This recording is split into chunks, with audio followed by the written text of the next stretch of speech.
Many have argued about the validity of C.S. Lewis's apologetic arguments. They are sound.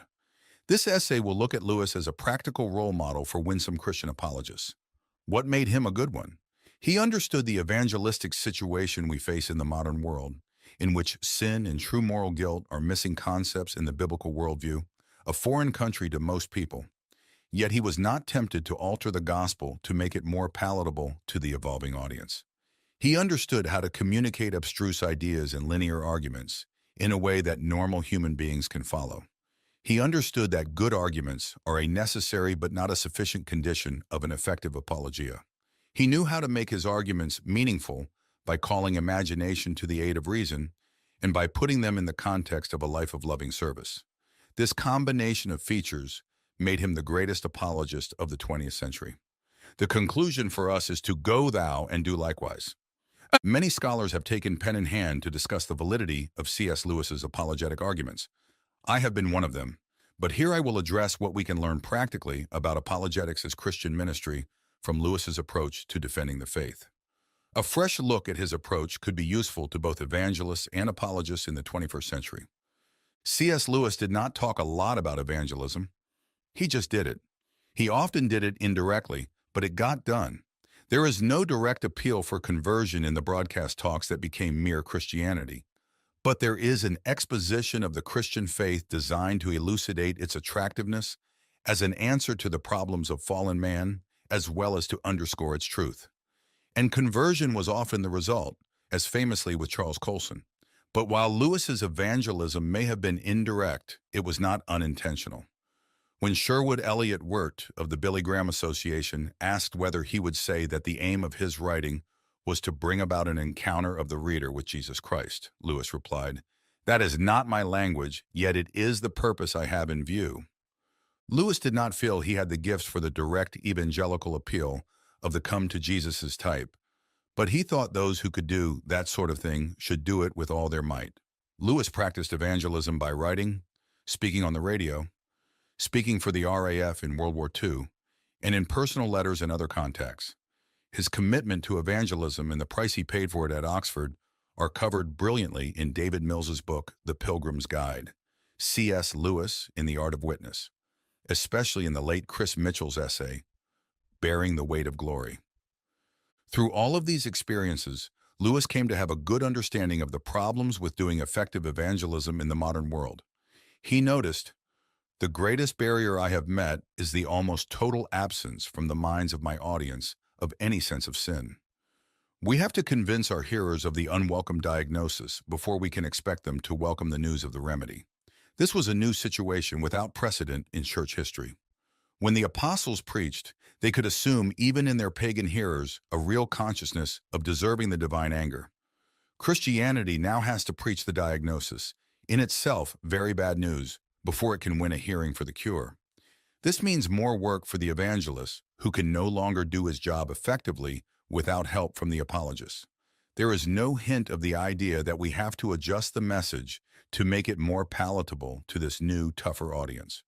Rather, we must gird up our loins and do the work required to gain a hearing for this unwelcome diagnosis and the joyous cure that can make sense only when the sick accept that diagnosis. The evangelist increasingly needs help from the apologist because the diagnosis is no longer self-evident. It is no longer self-evident because the Christian worldview is now a foreign country to most people. They must be persuaded, the apologist's job, to try the experiment of looking at the world and their own hearts very differently from the way they habitually do, if they are even to understand the relevance of the gospel to their lives, much less accept it as good news and truth. The liberal approach to this dilemma is to try to accommodate the gospel to the modern, now postmodern, worldview, to make it more palatable to the audience that exists. But this approach begs the question, if the gospel is not true, then it is not good news for anyone. And if it is true, then the modern worldview must at points be false. Lewis never seems to have been tempted by the liberal cop-out. He was prepared to accept the challenge that, in order to present the good news today, we must convince people that not only their behavior and their beliefs, but also their thinking have been mistaken at crucial points. Apologetics is how we do this job. It is the defense of the faith, that branch of theology that asks of the gospel, why should we think it is true? It is the one branch of theology in which Lewis was recognized as an expert. His broad and deep learning, which kept him in touch with the best products of both the human mind and heart. His rigorous training in logic and debate by W.T. Kirkpatrick, and the fact that his own conversion was facilitated by reasoned arguments from Chesterton and Tolkien. All these factors combined to make Lewis one of the greatest apologists we have seen. What can he tell us about apologetics as a form of practical theology? Apologetics is a biblical mandate. Sanctify Christ as Lord in your hearts, always being ready to make a defense to everyone who asks you to give an account for the hope that is in you. 1 Peter 3:15. The word translated defense is apologia, from which comes the English apologetics. It is a courtroom term for the kind of reasoned case a lawyer makes in defense of his client. Lewis was in tune with a number of the reasons why that mandate exists. One is the very nature of the faith to which the gospel calls us. Many modern people, Christians included, treat faith as a strange, mystical way of knowing that is unconnected to reason or evidence. It is a zero-sum game in which the more reason and evidence you have, the less of a role is left for faith to play. The New Testament, however, knows nothing of such ideas. For the biblical writers, faith is simply trust, and salvation is granted to people who put their personal trust in Christ as God's Messiah. You could conceivably have that trust for good reasons, bad reasons, or no reasons. It is better to have good reasons. Luke says that Jesus offered many convincing proofs of his resurrection, Acts 1:3, and early preachers such as the Apostle Paul were constantly giving reasons and evidence to back up their message. So we could say that apologetics is based on a biblical precept, Peter's command, biblical precedent, the Apostles' example, and a biblical principle that the gospel is truth that should be addressed to the whole person, including the mind. Lewis accepted this biblical perspective fully, as shown by his teachings on the nature of truth, his practice of apologetics, and his direct statement, "My faith is based on reason." The battle is between faith and reason on one side, and emotion and imagination on the other. It is not that emotion and imagination are inherently opposed to faith. One factor leading to Lewis's conversion was the baptism of his imagination by George MacDonald. But that in fallen human beings, they often are opposed to it. When reason appears to be opposed to faith, on the other hand, this opposition is illusory, because if the gospel is true, then true reason must support it.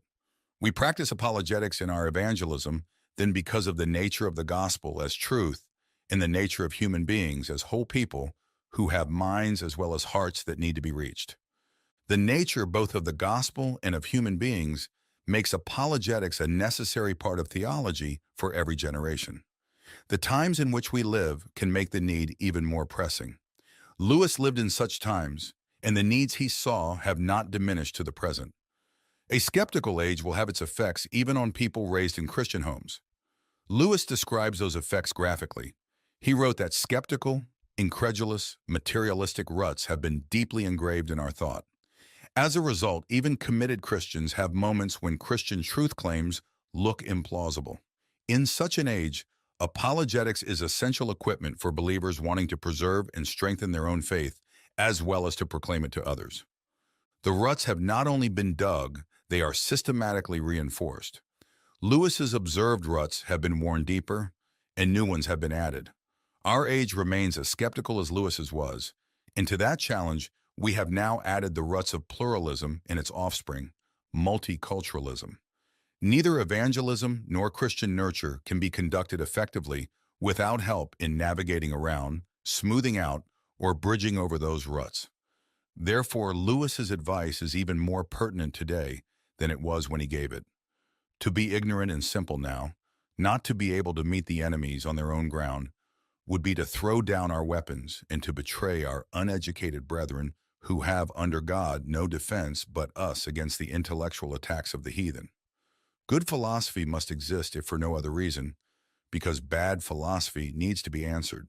There are a number of strong arguments pointing to the truth of the Christian faith, but Lewis realized that having good arguments is not enough. We also need to influence the general climate of opinion. In a secular age, unexamined attitudes and ideas influence our minds in ways that do not affect the validity of the reasons we have for believing in God, but may affect their plausibility. For example, Lewis's protagonist Ransom insists that what we need for the moment is not so much a body of belief as a body of people familiarized with certain ideas. If we could even effect in 1% of our readers a changeover from the conception of space to the conception of heaven, we should have made a beginning.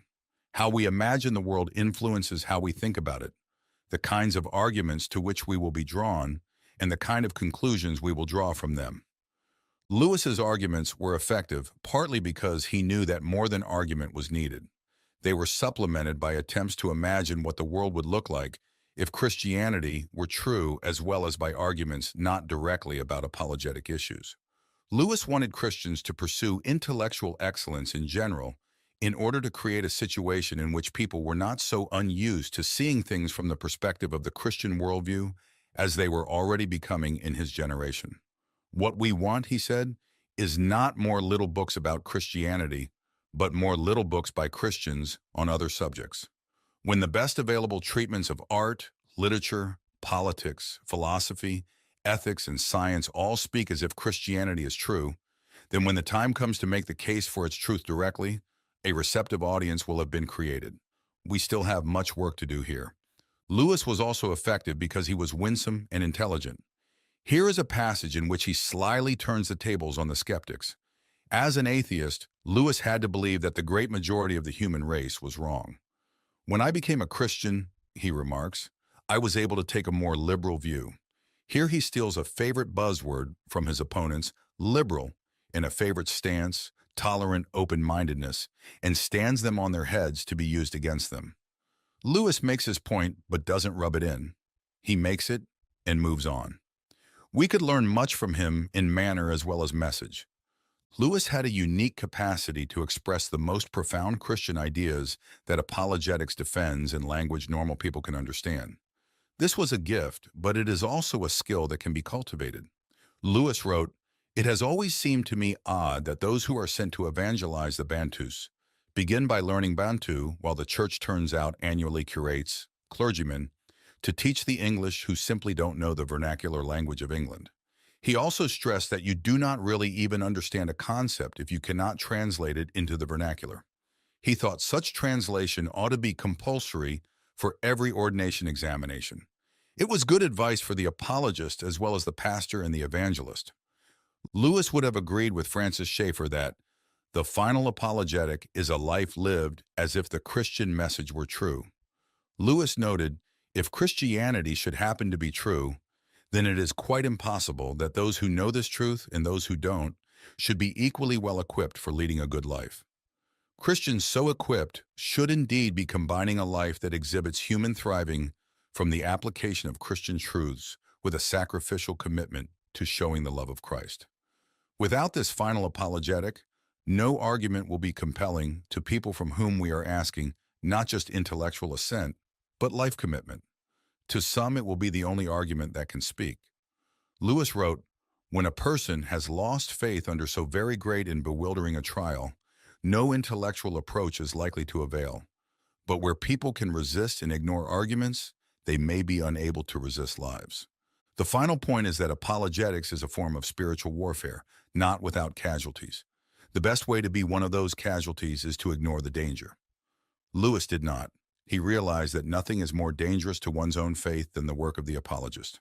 No doctrine of that faith seems to me so spectral, so unreal as the one I have just successfully defended. For a moment, you see, it has seemed to rest on oneself. Therefore, we must reckon seriously with the fact that intellectual preparation is necessary, but not enough. The apologist must be a person who walks with the Lord in such a way that he cannot forget on whom things truly rest. Why do we need apologetics? We live in a world filled with people who think like Prince Caspian's Trumpkin. I have no use for magic lions which are talking lions and don't talk, and friendly lions though they don't do us any good, and whopping big lions though nobody can see them. The only cure for that attitude was for Trumpkin to meet Aslan. We are all constitutionally unbelieving Narnian dwarfs. You see, said Aslan, they will not let us help them. They have chosen cunning instead of belief. Their prison is only in their own minds, yet they are in that prison, and are so afraid of being taken in that they cannot be taken out. Only the Holy Spirit can take us out of those internal prisons so we can hear the evidence for Christ and respond to it with faith. He wants us to be ready to present that evidence so he can do so. Lewis's friend Austin Farrer put it well. Though argument does not create conviction, the lack of it destroys belief. What seems to be proved may not be embraced, but what no one shows the ability to defend is quickly abandoned. Rational argument does not create belief, but it maintains a climate in which belief can flourish. Lewis, in other words, well understood that the goal of apologetics is not just to win arguments. It must be what he allowed to vert was the goal of all his writing, to bring about an encounter of the reader with Jesus Christ. The purpose of apologetics is to help people channel the shock of that encounter into a serious consideration of the claims of Christ. It is to ensure that this encounter is with the Christ of history and not a counterfeit, that it is an encounter of the whole person with that Christ, and that the faith we hope people will put in him will be a rational, well-considered, and well-grounded faith. It is to help believers whose faith is more superficial grow into that well-considered and well-grounded faith themselves. The goal is not just to win arguments. It matters little that we persuade people to believe that theism is true in the abstract unless this enables them to meet God. Lewis reminds us, we trust not because a God exists, but because this God exists. We want to get people to the place where what would, a moment before, have been variations in opinion now become variations in your personal attitude to a person. You are no longer faced simply with an argument which demands your assent, but with a person who demands your confidence. For if indeed they can be brought to see the glory of God in the face of Jesus Christ, they will be ready to say with Oriol, till we have faces, you are yourself the answer, before your face questions die away. Questions die away. Questions die away.